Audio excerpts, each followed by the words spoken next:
বছর না ঘটতেই প্রধান সামরিক আইন প্রশাসক জেনারেল এরশাদ আর বঙ্গবন্ধু কন্যা জননেত্রী শেখ হাসিনার গোপন আঁতাতের মাঝে গোপন বিরোধ সৃষ্টি হলো।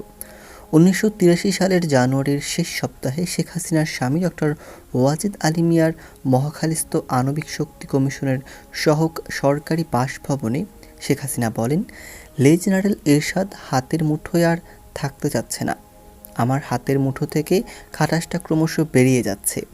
ওকে হাতের মুঠোয় পোক্ত করে আটকে রাখা দরকার।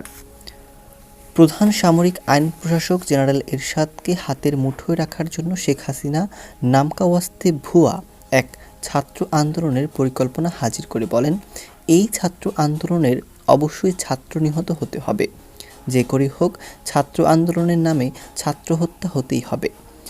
ছাত্র হত্যা হলে ছাত্র আন্দোলন চাঙ্গা হবে, আর ছাত্র আন্দোলন চাঙ্গা থাকলেই কেবল সিএমএলএ জেনারেল এরশাদকে হাতের মুঠোয় শক্তভাবে রাখা যাবে। শেখ হাসিনা ছাত্র আন্দোলনের নামে ছাত্র হত্যার কঠিন নির্দেশ ও পরিকল্পনা দিলেন। কোনো আততায়ী বা অজ্ঞাত ঘাতকের হাতে ছাত্র হত্যা হলে কাজ হবে না। ছাত্র হত্যা হতে হবে সামরিক শাসক এরশাদের মিলিটারি অথবা পুলিশের হাতে। বঙ্গবন্ধু কন্যা শেখ হাসিনা বললেন, টাকা যাই লাগুক, এটা করতেই হবে।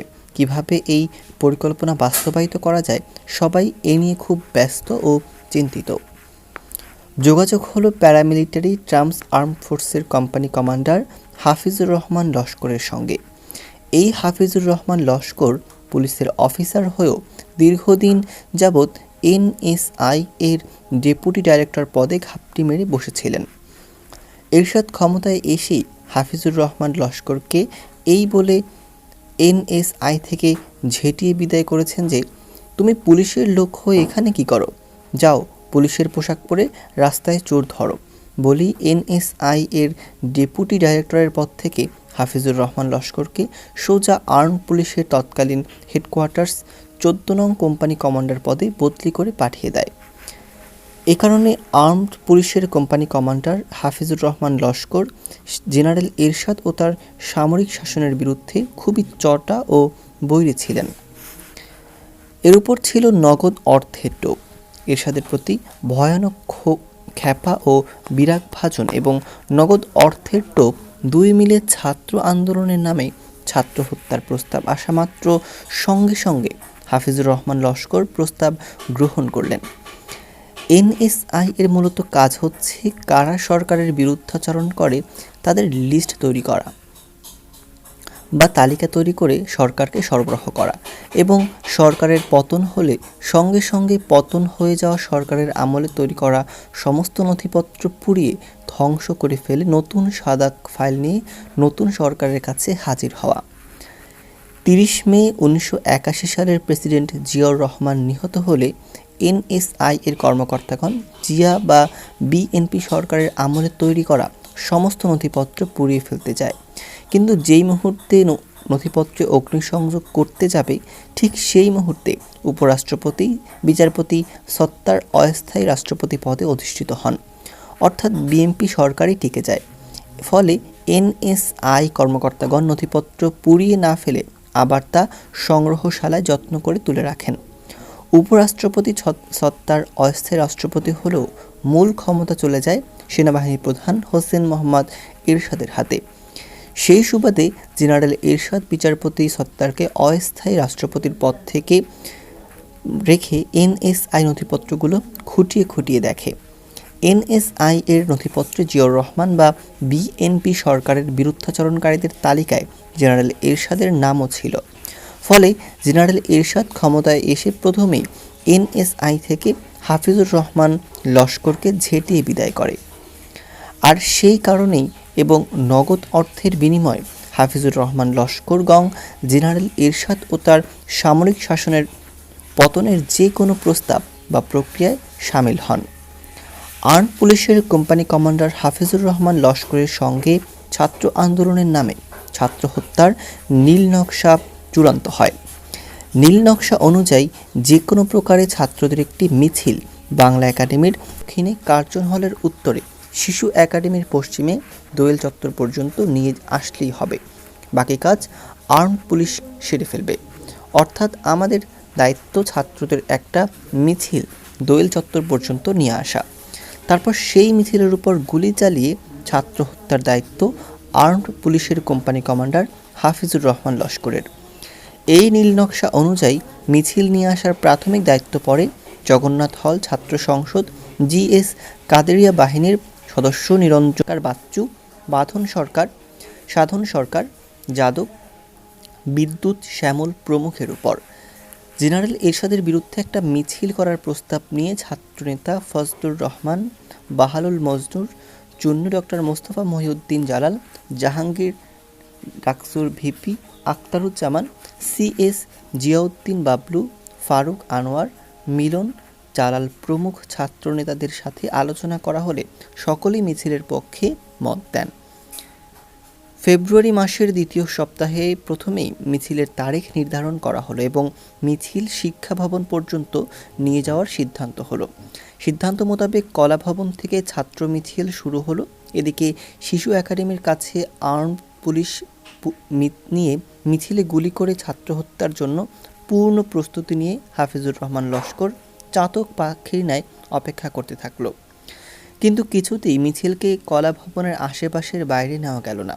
অধিকাংশ ছাত্রনেতা মিছিল নিয়ে এগিয়ে যেতে মুখে অস্বীকার না করলেও কার্যত মিছিল নিয়ে কেউ কলা ভবনের বাইরে গেল না। ফলে নীলনকশা ভেস্তে যাওয়ায় আমরা উত্তেজিত হয়ে ছাত্রনেতাদের লাঞ্ছিত করলাম এবং কোনো ছাত্রনেতাকে শারীরিকভাবে আঘাত করলাম। আবার ছাত্র মিছিলের নতুন তারিখ নির্ধারিত হলো আগামী 14 ফেব্রুয়ারি 1983 সন। পয়লা ফাল্গুন ছাত্র মিছিল হবে এবং মিছিল শিক্ষা ভবন অভিমুখে যাওয়ার সিদ্ধান্ত হলো।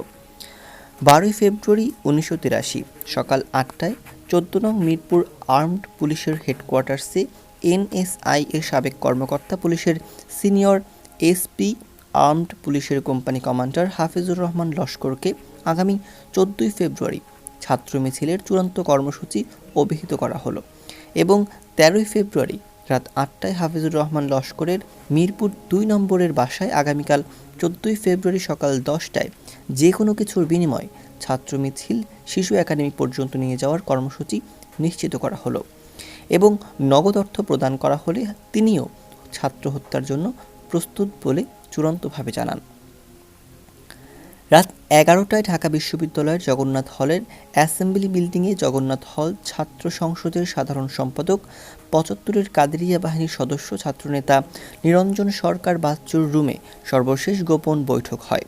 বৈঠকে উপস্থিত ছাত্রনেতা নিরঞ্জন সরকার বাচ্চু, মোবারক হোসেন সেলিম, ডাকসুর মহিলা সম্পাদিকা নাহিদ আমিন খান, সাধন সরকার, যাদব, বিদ্যুৎ প্রমুখকে আগামীকাল পয়লা ফাল্গুন মোতাবেক 14 ফেব্রুয়ারি 1983 সালের সকালের ছাত্র মিছিল ও ছাত্র হত্যা সম্পর্কে বিস্তারিত জানানো ও আলোচনা শেষে সিদ্ধান্ত হয় যে ছাত্রনেতা ফজলুর রহমান, বাহালুর মজনুন চুন্নুসহ প্রগতিশীল ছাত্রনেতা ও নেতৃত্বস্থানীয় কর্মীরা কোনো অবস্থাতেই আণবিক শক্তি কমিশনের পরে যাতে মিছিল না থাকে সেই ব্যাপারে ব্যবস্থা নিতে হবে।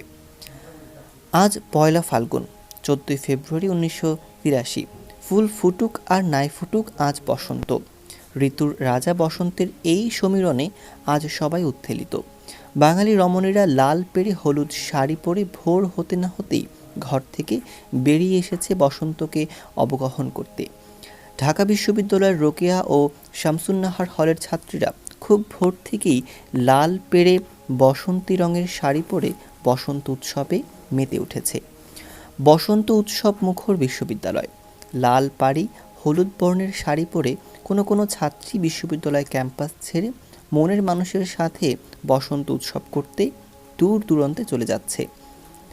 ঢাকা বিশ্ববিদ্যালয় এলাকায় লাল পেড়ে হলুদ শাড়ির সমারোহ।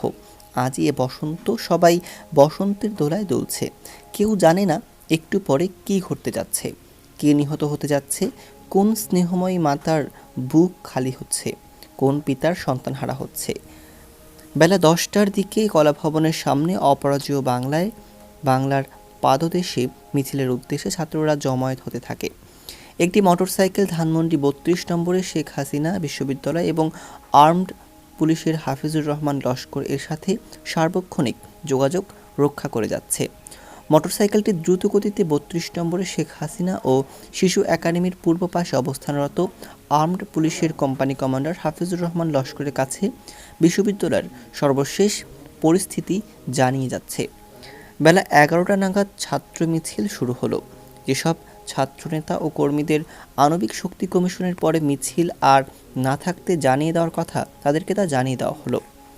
সিদ্ধান্ত ও পরিকল্পনা মতো মিছিল সহ এগিয়ে গেল কিছু ছাত্রনেতা ও কর্মীরা মিছিলের পেছন থেকে সরে পড়ল।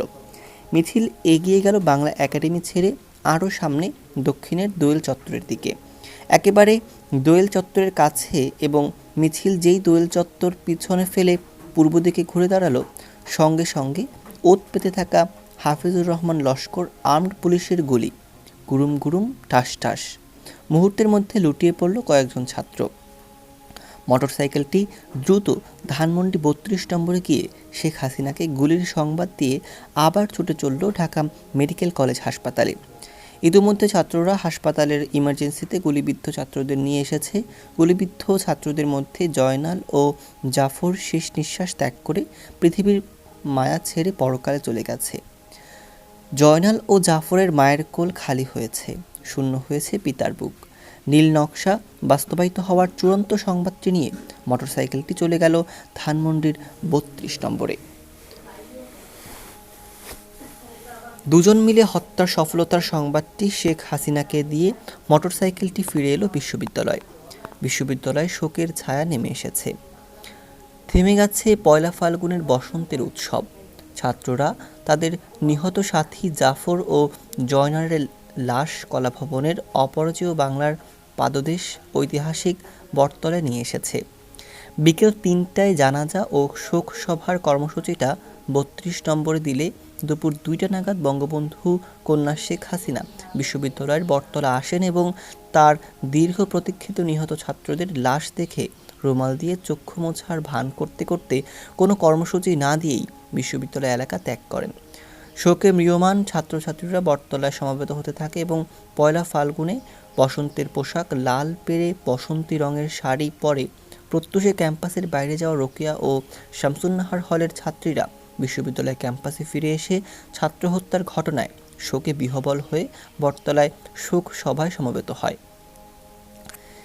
শেখ হাসিনা বিশ্ববিদ্যালয় এলাকা ত্যাগ করে যেই সামরিক আইন প্রশাসক জেনারেল হোসাইন মোহাম্মদ এরশাদের সাথে যোগাযোগ করেন এবং ছাত্র হত্যার প্রতিবাদে কোনোরূপ আন্দোলনের কর্মসূচি না দেওয়ার বিনিময়ে এরশাদের কাছ থেকে কতগুলো গোপন দাবি আদায় করে নেন। ছাত্র হত্যার প্রতিবাদে আন্দোলনের কর্মসূচি দেওয়া হবে না, এই মর্মে শেখ হাসিনার কাছে থেকে নিশ্চয়তা ও আশ্বাস পাওয়ার পর জেনারেল এরশাদ সমগ্র বিশ্ববিদ্যালয় এলাকার চতুর্দিকে থেকে নজিরবিহীন পুলিশি ও মিলিটারি হামলা চালায়। পুলিশের সাঁড়াশি হামলার মুখে ছাত্র হত্যার প্রতিবাদে বটতলায় অনুষ্ঠিত জানাজা ও শোক সভায় সমাবেত ছাত্রছাত্রীরা দিক বিদিক জ্ঞানশূন্য হয়ে দৌড়তে থাকে। কিন্তু যেদিকেই দৌড়ায় সেদিকেই পুলিশ ও আর্মির বেধড়ক মার। নিমেষের মধ্যেই বটতলায় হাজার হাজার স্যান্ডেল জুতা পরে থাকা ছাড়া কোনো মানুষের চিহ্ন থাকে না। জাফর ও জয়নালের লাশ দুটি অতি কষ্টে ছাত্ররা ধরাধরি করে সূর্যসেন হলে নিয়ে যায় এবং শিক্ষক কর্মচারী সূর্যসেন হলের গেটের ভেতর থেকে তালা লাগিয়ে বন্ধ করে দেয়। হলের রুমের ভেতরে ছাত্র, শিক্ষক, কর্মচারী আর হলের আঙিনায় সহ সারা বিশ্ববিদ্যালয়ে শুধু পুলিশ আর সেনাবাহিনী। মুহূর্তের মধ্যে পুলিশ আর আর্মি হলের কেচি গেট ভেঙে রুমের মধ্যে প্রবেশ করবে। অবস্থা বেগতিক দেখে মোটরসাইকেল আরোহী সূর্যসেন হলের দোতলা থেকে এক লাফ দিয়ে পড়ল হলের আঙিনায়। আর অমনি শকুনের দল যেমনি মরা গরু ঘিরে ধরে খায়, তেমনি পুলিশের দল মোটরসাইকেল আরোহীকে ধরে পেটাতে লাগলো। এরই মধ্যে মোটরসাইকেল আরোহী প্রাণপণ ছুট চলছে সূর্যসেন হলের বাউন্ডারি প্রাচীরের দিকে। মোটরসাইকেল আরোহী দৌড়াচ্ছে আগে আগে, পেছনে পেছনে শকুনের ঝাঁকের ন্যায় দৌড়াচ্ছে আর পেটাচ্ছে পুলিশ ও আর্মি। পরি কি মরি করে এক লাফে সূর্যসেন হলের প্রাচীর টপকে কাটাবন আর পুলিশের রাস্তায় গিয়ে পড়ল মোটরসাইকেল আরোহী। সেখান থেকে ধানমন্ডি ৩২ নম্বরে গিয়ে শেখ হাসিনাকে না পেয়ে আণবিক শক্তি কমিশনের পরিচালক শেখ হাসিনার স্বামী ডক্টর ওয়াজেদ মিয়ার মহাখালী সরকারি বাসভবনে গিয়ে শেখ হাসিনার পাঁজরে চিপ পাওয়া গেলেও শেখ হাসিনাকে পাওয়া গেল না। শেখ হাসিনার প্রিয় এবং বিশ্বাসী বাবুর্চি রামাকান্তরের কাছ থেকে জানা গেল তিনি কাউকে সাথে না নিয়ে অপরিচিত একটি প্রাইভেট কারে করে অপরিচিত একমাত্র চালক আরোহীর সাথে বোরকা পরে অজ্ঞাত স্থানে গিয়েছেন। এদিকে বিশ্ববিদ্যালয়ের সবগুলো হলের গেট ও দরজা ভেঙে পুলিশ ও মিলিটারি বিশ্ববিদ্যালয়ের শিক্ষক, কর্মচারী এবং ছাত্রদের বেধড়ক মারপিট ও গ্রেফতার করে সারা রাত খোলা আকাশের নিচে বসিয়ে রাখে এবং নিহত ছাত্র জাফর ও জয়নালের লাশ নিয়ে যায়। বলা বাহুল্য, ওই সময় 1983 সালে বেগম খালেদা জিয়া এবং তার দল বিএনপির সাংগঠনিক কোনো অস্তিত্ব ছিল না। ফলে বেগম খালেদা জিয়া ছাত্র হত্যার পর বিশ্ববিদ্যালয়ে আসেনি। সামরিক স্বৈরাচার জেনারেল এরশাদ এবং তার সামরিক আইনের বিরুদ্ধে চিরসংগ্রামের ঐতিহ্যবাহী সহজ সরল প্রাণ এদেশের ছাত্র সমাজের প্রথম আন্দোলন, প্রথম বিদ্রোহ এবং আত্মদান। রাজনৈতিক নেতৃত্বের ব্যর্থতা এবং শেখ হাসিনার পাতানো আপোষহীনতার কারণে সম্পূর্ণ ব্যর্থতায় পর্যবেসিত হয়। বৃথা হয়ে যায় জাফর ও জয়নালের আত্মদান। সামরিক স্বৈরাচার জেনারেল হোসেন মোহাম্মদ এরশাদ নিশ্চিন্তে, নির্বিঘ্নে, নির্ভাবনায় ক্ষমতায় বসে থাকে। রাজনৈতিক নেতৃত্বের অভাবে ছাত্র সমাজ দিশেহারা হয়ে যায়। এদেশের আন্দোলন সংগ্রাম এর মূল চালিকা শক্তি আওয়ামী লীগ এবং তার নেত্রী বঙ্গবন্ধু কন্যা শেখ হাসিনাকে ম্যানেজ করে দুর্দান্ত প্রতাপে চলতে থাকে এরশাদের সামরিক শাসন।